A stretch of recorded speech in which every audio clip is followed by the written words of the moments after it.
Hello' guys, good morning. মই আহি আছোঁ এতিয়া নাগালেণ্ড। আজি অলপ দেৰি হ'ল, 6টা বাজিলে। আমাৰ মানে 4টা বজাত উঠিব লাগে ইয়াত। এইটো হ'ল চিআৰপি গেট। মই এতিয়া আহি আছোঁ, গেট পাৰ হৈছোঁ, জাষ্ট নাগালেণ্ড সোমালোঁ। নাগালেণ্ডত এণ্ট্ৰি হ'লোঁ। আজি অলপ দেৰি হ'ল বাৰু মোৰ। আহি আছোঁ এতিয়া। আমাৰ মানে ইয়াত গাহৰি 4টা বজাতে উঠি কাটিব লাগে। 4টা বজাৰ পৰা 7টা বজালৈকে মানে 2-3টামান খতম হৈ যায়। আজি অলপ দেৰি হ'ল, 6টা বজাত সাৰ পালোঁ। ইয়াত গাহৰিটো সস্তা হয় কেজি। এতিয়া জ্বলাই আছে। আমাৰ পাইছোঁহি আৰু আজি অলপ দেৰি হ'ল।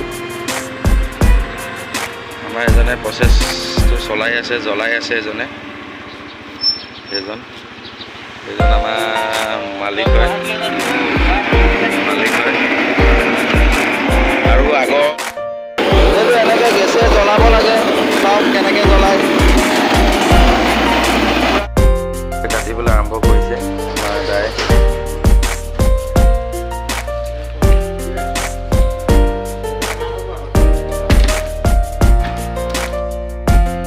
কাষ্টমাৰ ৰখি আছে চাইডে চাইডে। সেইটো মানে আপোনাৰ পাহাৰলৈ পঠিয়াই 1 কেজি 1 কেজিকৈ তাঁৰত চিলায়। তাত দিকে নাগি নিয়ে।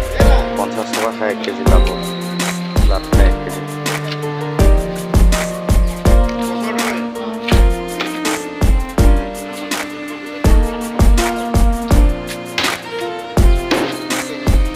মানে 1 কেজি লাগে গৈছে।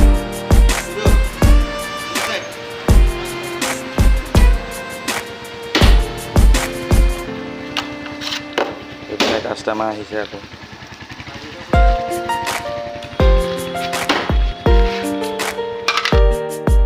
এজন দাদাই চিলাই আছে 1 কেজি 1 কেজিকৈ পাহাৰ পঠাবলৈ নাগালেণ্ড। মানে তাত নাহিনে বিকে, আমি ইয়াৰ পৰা হ'লচেল মানে চিলাই আছে। মানে এইবোৰ অলৰেডি চিলোৱা হৈ গ'ল। 1 কেজি 1 কেজি দেখোন মাংস কেনেকুৱা লাগিছে ক'ব।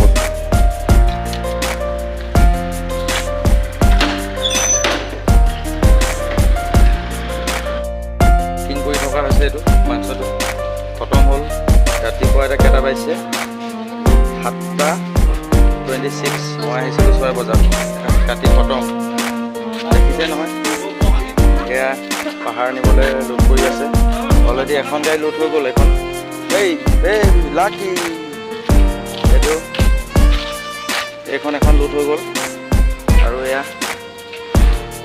যাবলৈ ৰেডি হৈছে আৰু। এয়া 2খন গাড়ী, 2টা খাটিছিলোঁ, খতম। আপোনালোকে ফ'ল' কৰি দিব দেই।